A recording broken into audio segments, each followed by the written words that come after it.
Fit and Fun, c'est fou ce qui s'est passé. Eh oui. Je sais que c'est un terme que vous avez adopté. Bah, Mais on a va Pas parler- nous qui l'avons adopté. Bah, le si. monde entier a adopté. Oui, tout le monde. Bah, on l'a quand même. Le monde, peut-être pas. En France, oui. Oui, mais moi. Tu c'est lances ce mon- terme en mode bon, ça me saoule ça, et en fait on se dit merde, le terme est mortel, il décrit parfaitement en 2 secondes, on comprend quoi. 2019, c'est l'année où YouTube cesse définitivement d'être une contre-culture. La plateforme devient une industrie du divertissement à grande échelle et un modèle s'impose partout, le fit and fun.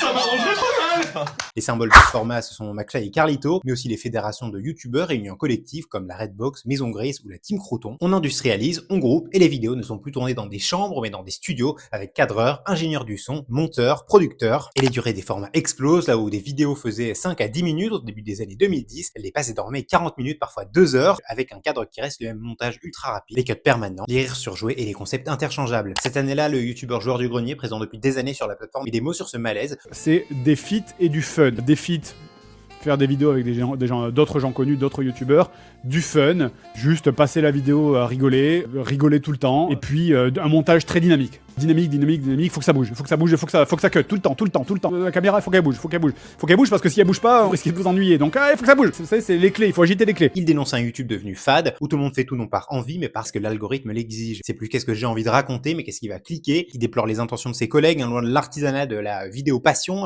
d'internet, dont il est l'un des pionniers. C'est sûr que moi aussi, des fois, je préférerais faire un combat de nerfs ou n'importe quel jeu à la con et faire 4 millions de vues, plutôt que de me faire chier à trouver des blagues neuves après 10 ans d'émission. Cette industrie du fit and fun, elle fonctionne aussi parce qu'elle est organisée en réseau fermé. Les collaborations se font pas par hasard, ni parce que les gens sont amis, mais c'est parce que c'est les mêmes agences, les mêmes groupes, notamment Webedia, qui en encadrent une grande partie. Et ça donne les résultats que Lapin a très bien expliqué dans sa vidéo, c'est-à-dire un entre-soi massif, très masculin, très blanc, et des créateurs de contenu issus d'un milieu social très homogène. Comme le résume la chercheuse Yvette Asilameo-Kounz, YouTube se présente comme une safe place, mais elle reproduit les mêmes rapports de domination que les médias traditionnels. En 2019, le fit and fun est à son sommet, il est viral, efficace, rentable, mais il marque aussi un tournant. On est juste avant la grosse percée de Twitch et toute une migration de youtubeurs qui va se faire via ce biais-là, et la grande arrivée des clips sur TikTok et des très très gros formats, dont on voit l'apogée actuellement avec des Michou, des Squeezie qui produisent des formats à plus d'1 million d'euros. Et en miroir de ça, McFly et Carlito qui changent de direction artistique pour revenir à des choses beaucoup plus simples comme des dégustations plutôt que des gros formats hebdomadaires. Chaque jour jusqu'à Noël, je remonte les 25 années qui ont façonné les médias français d'aujourd'hui. Vous dites-moi si vous vous souvenez du YouTube m'ennuie de JDG et qu'est-ce que vous en pensiez déjà à l'époque. Dites-le moi en commentaire et n'hésitez pas à vous abonner pour ne rien rater de la fin de ce calendrier de l'avant médiatique.